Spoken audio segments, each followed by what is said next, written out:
Cósmica, divinidad interior. Bestiario cósmico. Capítulo 4. La venganza del renegado. Corría el año 1853 en México. La rebelión de los vampiros traidores que intentaron tomar el poder hacia 1834 fue sofocada tanto allí como en Bogotá y Buenos Aires, respectivamente, hace 10 años. El vampiro mestizo, el híbrido humano y vampiro llamado Francisco Quispe, no fue encontrado por la secta vampírica Culto de las Sombras nunca jamás. Ferenc Nagy, cabecilla del grupo mexicano, había liquidado a casi todos los traidores locales. Solamente uno de ellos quedó suelto. Era un miembro que los rebeldes habían convertido, del cual desconocía su origen e identidad, solo que estaba demente. Quizás había perdido la cordura durante aquella cacería de traidores, cuando lo convirtieron, o ya estaba así desde antes. De lo que sí estaba convencido era de que tarde o temprano tendría pistas de algún cuerpo drenado de sangre y, atando cabos, se llegaría a él. Lo que sin embargo lo tenía a mal traer era una serie de muertes de humanos y vampiros que para él no tenían que ver con aquel lunático, porque en este caso había un orden. No es que le importara el ganado del que bebía sangre, lo que le preocupaba era que alguien estaba tomando lo que le pertenecía al culto de las sombras por derecho. Y además estaba diezmando de a poco al grupo de vampiros de México. Además de que un puñado de personas y vampiros, menos que los dedos de una mano, habían sobrevivido a las garras de aquel otro brutal vampiro. Lo llamaban el renegado. Para los seres humanos corrientes de la Ciudad de México, era un temido justiciero de la noche que se movía con sigilo entre las sombras, cazando a los criminales con una ferocidad implacable. Su rostro era un enigma para aquellos que habían oído hablar de sus sanguinarios actos que juzgaban heroicos. No, claro que no los de los vampiros, porque estos cuerpos eran recolectados por la secta antes de que cualquier autoridad siquiera se enterase. Francisco Quispe, el híbrido sobreviviente a la secta vampírica, era el enigma que estaba oculto incluso al mismísimo Ferenc. Había sabido disimular y esconderse bien. El hombre adinerado y aparentemente respetable en el que se había convertido ocultaba cuidadosamente su verdadera identidad como el renegado. En su vasta finca en el estado de Veracruz, cerca del pueblo que luego sería llamado Landero y Cos, rodeada de campos de cultivo y trabajadores obedientes, Quispe se sumergía en sus propios pensamientos oscuros, alimentados por el fuego de la venganza que ardía en su interior desde hacía años. Cada noche, bajo su identidad del renegado, apodo que sustituyó a el mestizo, salía a las calles siguiendo el rastro de crimen y la maldad que se infestaba en la zona. Su sed de sangre era insaciable y su venganza implacable. Aunque su corazón latía con la fuerza de un humano, su sangre fría y sus habilidades sobrenaturales lo delataban como un ser que estaba más allá de la comprensión del común de las personas. Su moral humana le negaba ingerir sangre de cualquier persona, pero su parte vampira lo llamaba a saciar su sed. De la dualidad de la civilización o la barbarie, decidió quedarse con ambas, la civilización y la barbarie. No podía detener su sed ni se abalanzaría sobre cualquier persona. Si alguien lo merecía, sería mordido y drenado de sangre por él. Y en su juicio, nadie lo merecía más que aquellos que causaban daño a los demás, los criminales graves y los malditos vampiros que lo habían dejado sin madre cuando nació y sin padre cuando pudo encontrarlo. Ellos donarían su sangre a su sed vampírica y a la vez ya no dañarían más a los demás. No dudaría en hacer un par de kilómetros hasta el pueblo más cercano o 315 kilómetros hasta el mismísimo Zócalo de la Ciudad de México. En aquella ciudad, por la cantidad de habitantes, obviamente también había más delitos, y es donde Quispe desarrollaba mayormente su labor oculta. Siempre lo hacía de noche. De día, era uno más entre la multitud, alguien que pasaba inadvertido.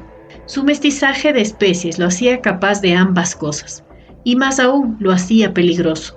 Después de escapar del culto de las sombras en 1833, Francisco viajó por América para estar lo más lejos de Buenos Aires, adquiriendo habilidades de investigación y estrategia en el camino. en el cual pudo desarrollar más sus habilidades vampíricas, inspirándose para convertirse en el renegado.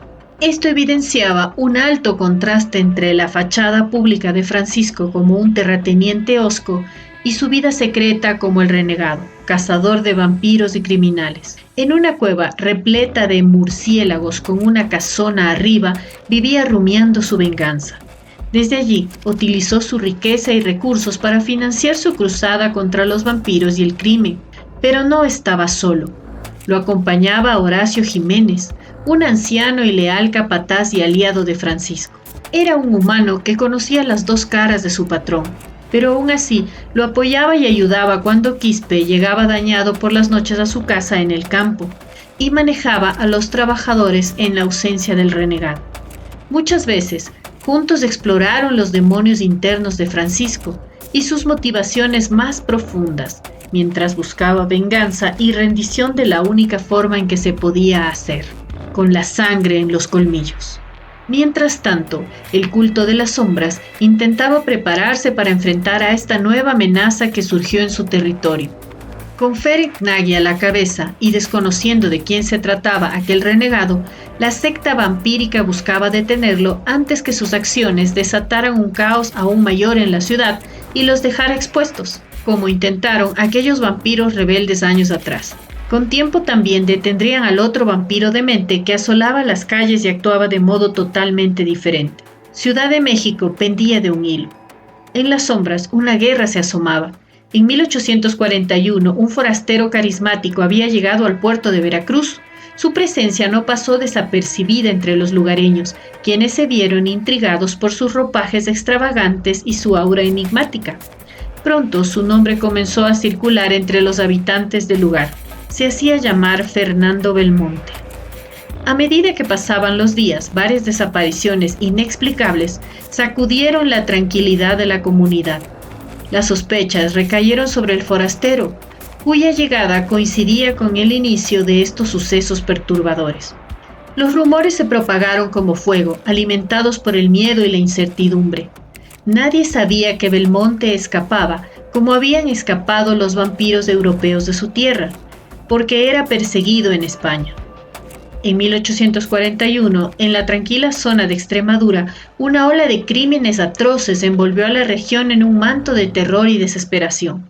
Los lugareños temblaban de miedo ante la sombra de un criminal en serie que parecía emular los peores temores de sus pesadillas más oscuras. Este criminal era Fernando Belmonte. Los crímenes comenzaron de manera sutil, con pequeños actos de violencia que pronto se convirtieron en una espiral de caos y muerte. En un pueblo rural, cercano a Mérida, se encontraron los cuerpos de varias mujeres jóvenes, brutalmente arrebatadas de la vida y marcadas con símbolos grotescos. Los habitantes de la región, aturdidos por el horror, no podían entender cómo alguien podía infligir tanto sufrimiento a sus semejantes. Belmonte era un hombre perturbado, atormentado por demonios internos y alimentado por una sed insaciable de caos y destrucción. Su mente estaba envuelta en una neblina de delirio y paranoia, donde la línea entre la realidad y la fantasía se desdibujaba constantemente. Belmonte era un maestro del disfraz, capaz de adoptar múltiples identidades para camuflarse entre la multitud y llevar a cabo sus crímenes sin ser detectado. Belmonte dejaba tras de sí un rastro de pistas confusas y simbólicas, desafiando a las autoridades y sembrando el caos a su paso. Sus crímenes estaban llenos de teatralidad y misterio, como si cada acto fuera parte de una macabra representación destinada a perturbar y aterrorizar a la población. A medida que los crímenes continuaban, la población de toda la región española de Extremadura se sumió en el pánico y la desesperación. Los habitantes vivían con el constante temor de convertirse en las próximas víctimas, con la presencia siniestra y desconocida de Belmonte que acechaba en las sombras esperando su próximo movimiento. Con su huida a América, la historia de Belmonte se convirtió en una historia oscura y perturbadora en sus tierras de origen, una memoria perturbadora de los peligros que acechan en los rincones más oscuros de la mente humana. Belmonte se convirtió en un símbolo del mal encarnado, cuya influencia tóxica dejó una marca indeleble en la historia de Extremadura. Volviendo a la Veracruz de 1841, la desaparición de Fernando Belmonte en una noche de luna llena dejó a los lugareños de Veracruz atemorizados y desconcertados. Sus ausencias previas en la ciudad ya habían sido relacionadas con las desapariciones de varios habitantes, pero esta vez, su regreso bajo el nombre de La Mancha, con una apariencia transformada, desató un nuevo nivel de terror en la comunidad. Los vampiros traidores, al acecho desde las sombras, habían visto en Belmonte una oportunidad única. Lo observaron mientras deambulaban por los callejones oscuros, dejando un rastro de sangre a su paso, y creyeron ver en él el perfecto instrumento para debilitar al culto de las sombras, la secta vampírica que ostentaba el poder en la región. Pero ¿qué fue lo que realmente sucedió con Belmonte? Fue seducido por los traidores con promesas de poder e invulnerabilidad. En su búsqueda de significado en el mundo, Belmonte cayó en las garras de la mayor oscuridad. Los vampiros traidores lo transformaron en un ser más allá de lo humano, un vampiro sediento de sangre con una sed de poder insaciable. El cambio en Belmonte fue más que su físico. Su mente se oscureció y su corazón se llenó de odio y desesperación. La influencia de los traidores lo consumió, convirtiéndolo en La Mancha, un ser temido y odiado por igual en la región. Como La Mancha, Belmonte se convirtió en un arma en manos de los vampiros traidores, una herramienta para desestabilizar el equilibrio de poder en Veracruz y sembrar el caos entre los seguidores del culto de las sombras. Su piel pálida y sus ojos rojos brillantes eran testigos de la corrupción que lo habían consumido, transformándolo en un enemigo mortal para aquellos que una vez lo conocieron como Fernando Belmonte. La Mancha comenzó a acechar las noches del campo, sembrando el terror entre los habitantes de Veracruz. Sus víctimas desaparecían sin dejar rastro, y aquellos que sobrevivían hablaban de su risa macabra y su habilidad para desvanecerse entre las sombras. La desesperación se apoderó de los lugareños, quienes buscaban respuesta y protección contra el vampiro. Recurrieron a viejas leyendas y amuletos en un intento desesperado por defenderse contra el mal que los acechaba.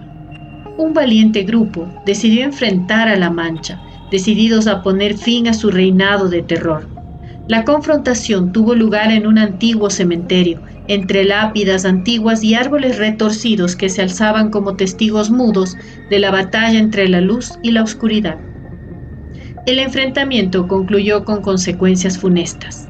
Nadie, excepto La Mancha, quedó en pie. Belmonte decidió que no podía quedarse allí, corría peligro. Otra vez debía marcharse. La Ciudad de México era el mejor escondite para él, para así poder mezclarse entre la multitud.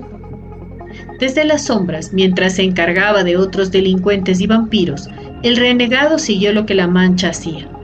Le parecía imprevisible, caótico. No encontraba un método, una forma en la cual hubiera un modus operandi. O mejor dicho, el modus operandi de Belmonte era no tener un modus operandi. Aunque Belmonte era impredecible y caótico en sus acciones, Quispe estaba decidido a detenerlo y poner fin a su reinado de terror. Sin embargo, la tarea no sería fácil, ya que La Mancha no seguía un patrón claro en sus crímenes, lo que dificultaba su captura. Este monstruo que se hace llamar La Mancha y yo no somos otra cosa que las dos caras opuestas de una misma moneda. Aunque quizás su actuar caótico solamente puede ser detenido con uno que sea fruto de la disciplina. Le dijo a Horacio en una charla en la cueva. Durante semanas, el renegado siguió cada rastro dejado por La Mancha. Supo que en esos 4 días en los que aquel demente caminó casi 400 kilómetros que separan a Veracruz de la Ciudad de México, dejó un reguero de sangre donde fuera que pasase. Quispe no podía permitirlo por partida doble. Por un lado, había sido parte de la revuelta que terminó dando fin a la vida de su padre, y por el otro sembraba el terror por donde pasaba, causando crímenes atroces. Aquel desquiciado cumplía con los 2 términos de su código: cumplir con su venganza y acabar con los criminales más graves que se cruzaban en su camino. Pero el renegado no era el único que le seguía el paso. Fenech Nagy, el delegado de Elizabeth Bathory en México, tenía su red de informantes que le pasaban los datos de los desmanes de La Mancha. Uno de sus subalternos le acercó datos que le habían llegado. Señor Ferenc, acaba de llegar el correo. El sujeto que estamos buscando va camino a Ciudad de México. Sigue la ruta que va desde Veracruz y podría seguirse solo con la sangre que deja a su paso. Ferenc había decidido dejarlo hacer hasta que llegara a la Ciudad de México. Allí lo detendría con toda su tropa y pondría fin a su desquicio. Sospechaba que quizá podría matar 2 pájaros de un tiro. Aquel vampiro rebelde que se llamaba el Renegado tal vez estaría detrás del mismo objetivo y podría liquidar a ambos de un solo golpe. El domingo 13 de marzo de 1853 por la noche llegó a las afueras de la capital mexicana Fernando Belmonte. Buscó alguna casa donde parar. Lamentablemente deben sangrar algunas penas, dijo para sus adentros. Cuando halló la casa adecuada, vio por la ventana que la habitaba un matrimonio con su hija. Estaban cenando. Aquella noche ninguno de los 3 llegó a irse a la cama, aunque durmieron el sueño de los justos tras una violencia que jamás imaginaron que vivirían. La Mancha no tocó la comida que quedaba en la mesa, se había saciado con aquellos 3 simples humanos. Fue a la cama matrimonial y descansó su cuerpo. La jornada siguiente era lunes y le pareció un buen día para comenzar su trabajo de sembrar el caos y el exterminio en la principal ciudad de la joven nación. Al amanecer de aquel lunes le llegó la noticia de lo ocurrido a Francisco Quispe.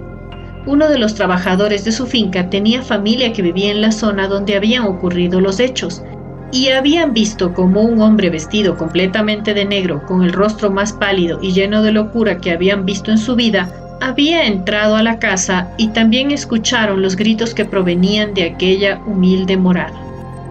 Le dijeron a modo de excusa que no quisieron participar ni detener lo que parecía una pelea porque el dueño de la casa solía tener mal genio y temían ser lastimados por él. Quispe le dijo que no se preocupara, que de seguro alguien se encargaría de saber cómo estaban. Por dentro, él supo que no estaban bien, ni siquiera vivos. Era el accionar típicamente impune de la Mancha. Dejó a Horacio encargándose de la finca y se fue donde ocurrió aquel desastre. Viajó todos aquellos kilómetros a caballo y fue al hogar donde le habían indicado que Belmonte se había metido. Al entrar, vio que la escena era preocupante. Las vidas de la familia habían sido cegadas. Con precaución, fue a las demás habitaciones. Buscó si la Mancha se ocultaba en algún espacio, pero no lo encontró. Pensando hacia dónde podría haberse ido aquel demente, vio que había oculta una trampilla en el suelo que daba a lo que debía ser un sótano. Pensó en jugarle una trampa.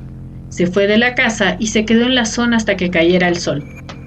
Si bien la Mancha no podía pelear bajo el sol, sus poderes tampoco eran tan potentes. Debía esperar que aquel desquiciado vampiro saliera de su escondite y terminar con él en otro lado.